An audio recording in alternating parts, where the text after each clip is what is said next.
네, 김영환입니다. 오늘도 같이 말씀 묵상하겠습니다. 한 할머니가 이제 돌아가셨는데요. 큰 식당을 운영했습니다. 그래서 할머니를 둘러싼 이제 재산에 대한 싸움이 있었는데요. 조카 딸과 의붓 아들이 있었어요. 그런데 이 의붓 아들은 이제 할머니가 치매에 걸렸다. 그래서 할머니가 고아원에 기부한 돈은 다시 돌려받아야 한다. 이렇게 주장을 했고요. 반면에 이제 조카 딸은 피 한 방울 섞이지 않은 의붓 아들, 그 사람이 무슨 재산권이 있느냐? 전혀 그 사람이 무엇인가 가져갈 수 없다. 그래서 조카 딸인 자신에게 재산권이 있다. 이렇게 주장을 했습니다. 그런데 이 조카 딸이 양자로 입적한 서류에 의해서 자신에게 전적인 재산권이 있다. 이렇게 이야기를 했는데요. 나중에 알고 보니까 이것도 조카 딸이 이제 돈을 받아 오려고 할머니의 도장을 빼서 위조를 해서 이제 땅도 팔고 재산권도 이제 가지려고 한 그런 정황이 있었습니다. 할머니가 살아있을 때 모든 재산을 사실은 고아원에 기부를 했어요. 그런데 이제 의붓 아들과 조카 딸이 이제 이것을 가져오려고 했는데 보니까 할머니가 왜 자신의 전 재산을 이제 고아원에 기부를 했냐면 사실 자기의 자녀를 고아원에 어렸을 때 이제 버린 거예요. 그래서 너무 미안해서 자기가 살아있을 때 돈을 모은 것을 나중에 죽으면서 고아원에 기부를 한 것이었습니다. 할머니의 재산은 예전 자신이 버렸던 딸의 고아원에 이제 기부가 됐던 것이었죠. 법적인 의붓 아들에게도 재산을 주지 않았고 또 조카 딸에게도 아무것도 주지 않았습니다. 왜 그랬을까요? 자신이 이제 고아원에 버렸던 그 자식에 대한 미안함, 그것 때문에 사실 거기에 다 기증을 했던 것이죠. 오늘 본문에 보면 바울은 하나님에 의해 선물이 어떠한 누가 이것을 원한다고 해서 주는 것이 아니라 율법적인 준수를 한다고 해서 이것이 주어지는 것이 아니라 하나님의 뜻에 의해서 하나님의 긍휼함을 따라서 주어진다라는 것을 오늘 말을 하고 있습니다. 그러니까 하나님의 약속은 율법이 아니라 어떠한 믿음의 기초에서 하나님이 주시고자 하는 자에게 주는 것이 바로 하나님의 구원이다라는 것을 사도 바울이 오늘 이야기를 하고 있습니다. 바울은 뭐라고 얘기하냐면 아브라함 같은 경우도 율법을 지켜서 어떤 것을 얻은 것이 아니라 율법이 있기 전에 믿음으로 의롭게 됐다.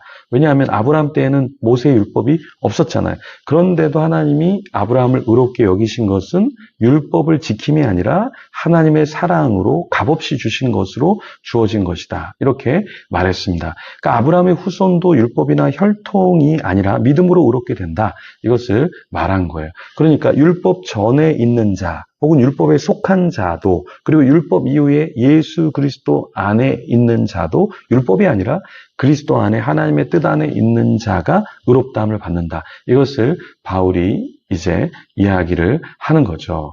그러니까 바울은 로마서 4장 13절에서 25절에 어떤 이야기를 하려고 하냐면 믿음으로 의롭다함을 받는다. 이것을 이야기하고 있습니다. 바로 오늘 의로 여김을 받을 우리도 역시 예수 그리스도를 주로 고백함으로 말미암아 약속, 그 의롭게 하시는 약속으로 말미암아 의롭게 된다. 이것을 말하고 있는 거예요.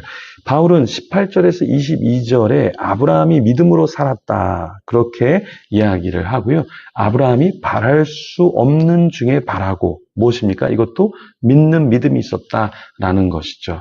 우리는 하나님께 시선을 두고 살아가면 하나님 안에서 비전을 갖게 되죠. 그런데 불안정한 삶을 살지만 그러한 가운데서도 우리가 믿음이 있기 때문에 이겨낼 수 있다라는 거예요. 그러니까 아브라함은 다문화 생활을 했잖아요. 그러니까 오늘날로 보면 다문화 가정에서 이렇게 살아간 것처럼 아브라함은 낯선 가나안 땅에서 살았습니다.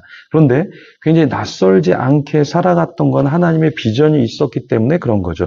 여러분 살아가면서 왜 힘들지 않겠습니까? 그런데도 우리가 흔들리지 않는 건 하나님이 주시는 비전이 있기 때문에 이 땅에서 내가 나 자신이 원하는 삶이 아니라 하나님이 주신 비전을 따라 살 때 우리는 흔들리지 않아요. 좌로나 우로나 흔들리지 않는 건 하나님의 부르심이 뭔가 그것을 알고 따라가면 된다라는 거예요. 그렇지 않으면 계속해서 흔들립니다, 여러분. 아브라함이 가나안 땅에 살 때 왜 핍박이 없었겠어요? 노예 해방 선언이 1863년 1월 1일에 아브라함 링컨에 의해서 발표됐어요. 그러니까 미국에서도 그 이전에 1863년 이전에는 굉장한 노예의 핍박이 또 가혹행위가 있었다라는 거예요. 근데 그 이후에도 계속해서 인종차별은 있었잖아요, 역사상. 그런데 아브라함 때는 얼마나 많은 타국인으로서 핍박을 받았겠습니까? 그런데도 믿을 수 없는 환경 가운데서 아브라함은 주님을 바라보면서 인내를 했다라는 거예요. 아마 지금 같이 묵상하는 분 중에서 힘겨운 삶, 또 비전이 없고 흔들리고 어려운 삶, 비전이 있지만 또 흔들리는 삶을 사는 분이 반드시 아마 있을 겁니다. 그런데 우리가 그 비전, 하나님 앞에 눈을 떼지 않으면 우리는 부르심의 길을 터벅터벅 걸어갈 수 있다라는 거예요. 그래서 믿음의 시선을 떼지 않아야 합니다. 그래서 100세가 될 때까지 아브라함은 자녀가 없었지만 그래도 흔들리지 않았어요. 하나님이 약속하신 것을 하나님이 지키실 것을 신뢰했던 것이죠. 여러분, 스노우보드 탈 때 되게 중요한 게 있습니다. 시선 처리죠. 밴쿠버 휘슬러에서 제가 스키를 이렇게 탈 때, 처음 탈 때 굉장히 높은 곳에 청년들이 저를 이렇게 데리고 가서 딱 놓고 그냥 내려오세요 그러더라고요. 그래서 진짜 막 그 절벽도 옆에 있고 그러는데 아주 두려움 가운데서 무서움을 느끼면서 이렇게 스노보드를 탔는데 그때 내려올 때 한 가지를 가르쳐 주더라고요. 방향을 바꾸고 싶으면 손을 이렇게 펴고 그쪽을 보라고. 일로 가고 싶으면 이쪽, 오른쪽으로 가고 싶으면 오른쪽을 쳐다봐라. 그럼 방향이 바뀐다 그러더라고요. 초보 때 그렇게 해보니까 진짜 방향이 왔다 갔다 어디를 보느냐에 따라서 방향이 정해지더라고요. 우리도 그렇습니다. 우리도 믿음대로 하나님을 바라볼 때 우리의 삶이 그쪽으로 쏠리게 되고 내가 안전한 방향으로 절벽에 떨어지지 않고 주님을 바라볼 때 온전히 주님이 보여주시는 곳을 바라보며 나아갈 때 우리는 가파른 세상, 정말 절벽 같은 세상에서 우리가 죽지 않고 살 수 있다라는 거예요. 아브라함처럼 우리는 행위와 노력보다 믿음의 시선을 가져야 하겠습니다. 약속의 자녀로 하나님이 주시겠다 하신 그 약속, 그것을 여러분들 끝까지 붙잡으셔야 합니다. 저 천국에서 하나님이 모든 것을 보상해 주시고 또 축복해 주실 텐데요. 그때까지는 우리에게 주어진 길을 차근히 조금씩 매일매일 터벅터벅 가면 좋겠습니다. 그런 저와 여러분이 되도록 아무리 어려운 삶 가운데 있을지라도 절망하고 자살이 아니라 자살을 거꾸로 하면 살자죠. 사는 가운데서 하나님이 주시는 힘으로 다시 살아내는 가운데 많은 사람들이 야, 저 사람 저렇게 어려운데 살아가고 있구나. 살아내고 있구나. 나도 살아야지. 이런 도전이 되는 삶, 그런 삶을 저와 여러분이 살면 좋겠습니다. 우리 같이 기도하면서 어렵지만 힘겹지만 우리를 의롭게 칭해 주시고 우리를 격려해 주시고 우리를 잡아 주시고 우리에게 이쪽을 봐 이쪽을 봐 그럼 너 살 수 있어 이쪽으로 가면 너 길이 열릴 거야 하시는 그 음성을 듣도록 또 그 마음 하나님의 마음을 받도록 우리 기도하면서 이 시간에 함께 나아가겠습니다. 기도하겠습니다.